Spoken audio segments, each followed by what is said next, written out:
Hey guys, I just wanted to give like I promised. I just wanted to give my review of the Flash Arrow two-part crossover, Legends of Today and Legends of Yesterday, setting up Legends of Tomorrow. And I will say, first off the bat, it completely lived up to my expectations. I was hoping this was going to feel like this nice, little TV special, 2 hour TV special, setting up Legends of Tomorrow, and it worked really well. And just like the showrunner said, the Flash episode felt like an episode of Arrow, and vice versa, or at least, well, maybe to like a lesser extent on the Arrow crossover. It did still feel like, I think both parts felt like an 2 hour episode of Arrow. But it just, but either way, I just felt like it's a great thing that these two shows are in the same universe. They really play to each other's strengths, and it just felt like a true crossover, unlike the last year's where it's just like you can watch one part of the other and they're pretty much they're almost unrelated. This one felt more interconnected. This felt like it's just almost like kind of strengthened this shared universe that they're in, and I really appreciated that, which is part of the fun of it. And the cast of the both shows played off each other really well. And I liked how they kind of, at least like on the Flash, at least for part one. Let me just start off with Flash part one. They really furthered along the storyline, the main storyline relating to Zoom, in which Dr. Harrison Wells from Earth 2, or Harry, had created this formula called Velocity 6, which was described as nitrous oxide for speedsters, and he wanted to use that on Barry in order to make him go faster, or at least keep up with Zoom. And Jay Garrick, they wanted to test it on Jay Garrick. He was, of course, against using it, and because he doesn't trust Wells, and he still hates Wells, doesn't trust him. But it wasn't until Patty comes to Star Labs, because Star Labs is naturally the Luthor mansion of Smallville, where any idiot can just come and go into that place.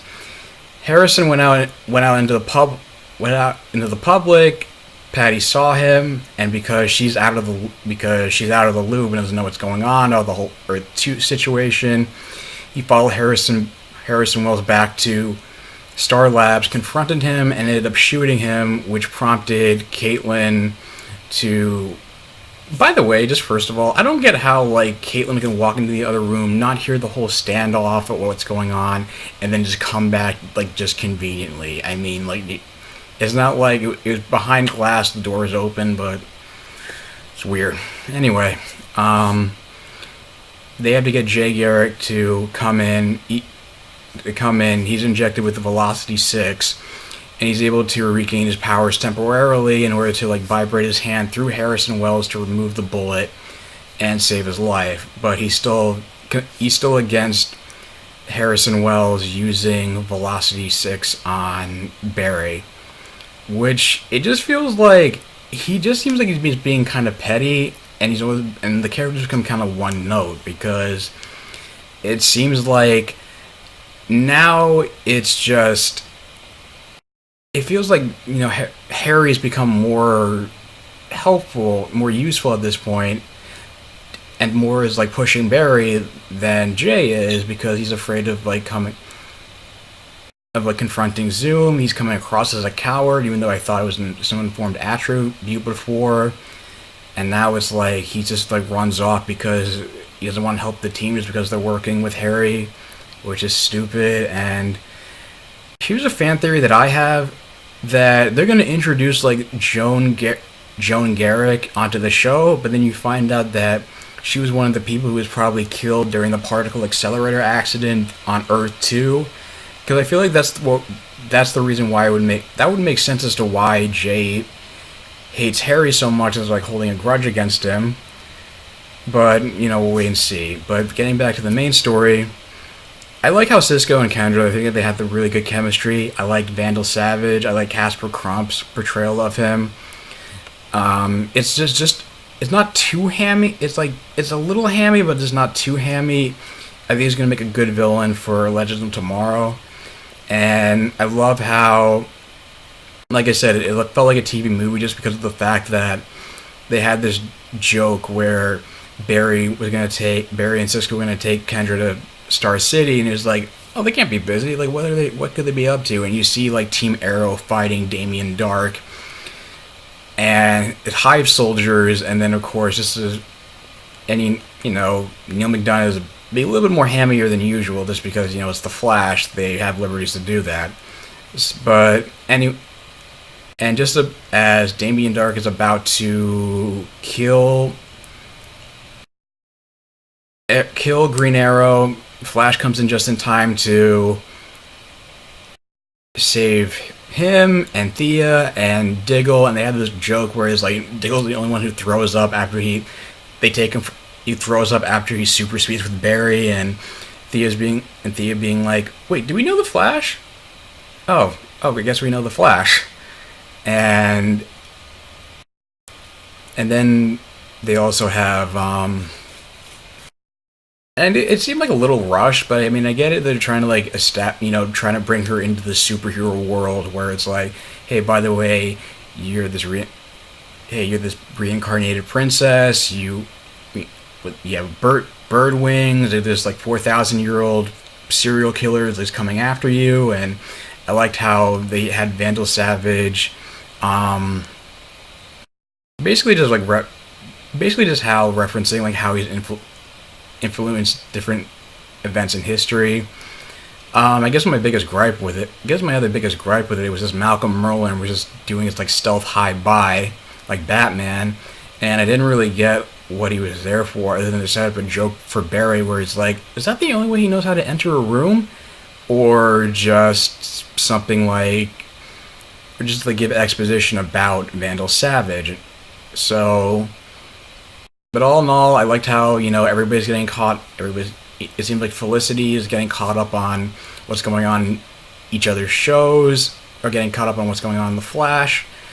And Barry's being caught up on what's going on with Arrow, and it seems like, again, that's how the show feels interconnected. They know what's going on in each other's shows, and it felt like the reference to how the new Arrow cave the designs were from Cisco, and the references to that had a payoff for when Cisco came in and made a comment about the why they're not copper wiring, and how that's what's causing the short circuiting in the last couple episodes was a nice continuity nod. And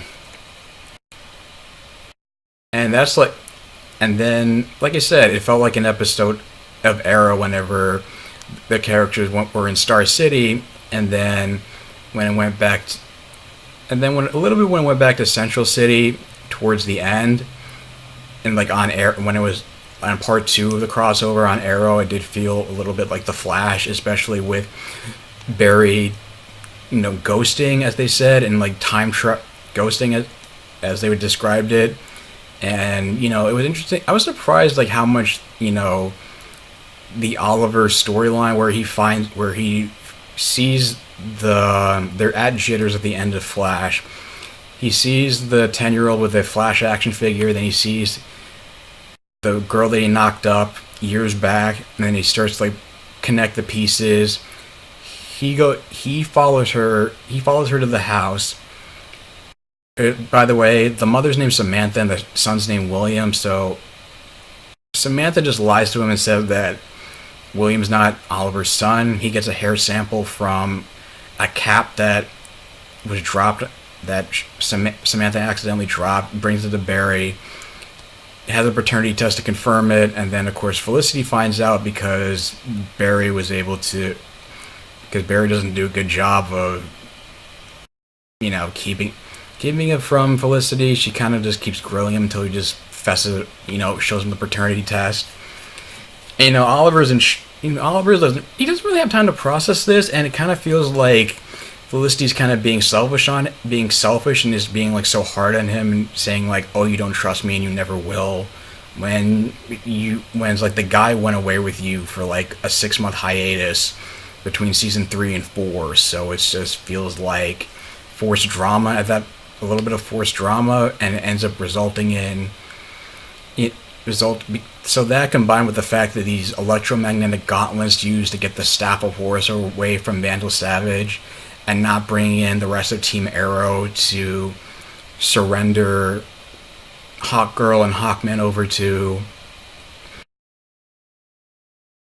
Vandal Savage, it results in Arrow getting killed and Vandal Savage using the staff to decimate all of Central City and basically incinerate everyone and basically incinerate everybody, which is what prompts Barry to go back in time and warn Oliver about what happened, that he knows Oliver is going to do a paternity test, and it results in why Cisco was able to correct the mistakes with the gauntlets. Oliver was able to come up with a better plan by bringing Team Arrow along to help fight Vandal Savage, and it also prompted Cisco to connect with Kendra in a way that Hawkman couldn't, which is, I'll get to him more later. It just, not relying on Rage to like summon her wings and use her powers, just focus on the priestess aspect of the, or like, I guess like your humanity or something, in order to use her abilities, and they ultimately are able to use the staff against Vandal Savage and disintegrate him. About Hawkman, he's not somebody who's like I'm not privy to. I mean, I get he's supposed to be like the reincarnated, he wants to be with Kendra because they've been lovers, they've been reincarnated for thousands of years every time they've been killed, but he still comes across as like very pushy, and he doesn't really have chemistry with Kendra in the way that Cisco has chemistry with her. And he's the one who was like, oh, use your rage in order to summon your wings, and that's what ends up getting everybody killed.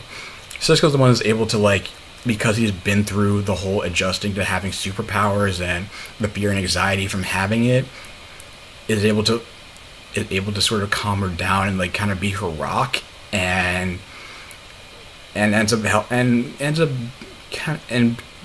becomes like an integral part on multiple fronts of helping save the day. Now, the thing that shocked me was that Malcolm Merlyn. I mean, I know that Vandal Savage's death wasn't going to be permanent. I was shocked that Malcolm Merlyn was going to be the one who is going to. He picked up the ashes, and apparently he wants to resurrect Savage in order to achieve immortality, since the Lazarus Pit was destroyed. But it seemed like the writers were really going out of their way to make Merlyn like the most evil, most vile villain in the Arrowverse, considering like he's basically going to be indirectly. Now we know he's going to be indirectly responsible for this post-apocalyptic future that we see in the Legends of Tomorrow trailers. So that's an interesting note. I mean, it's idiotic on his part, but I don't know. I'm having mixed feelings about Merlyn. He's not somebody I love to hate villain it's like some of these other villains on this show, like Deathstroke or anybody, or Damien Dark. But it's just like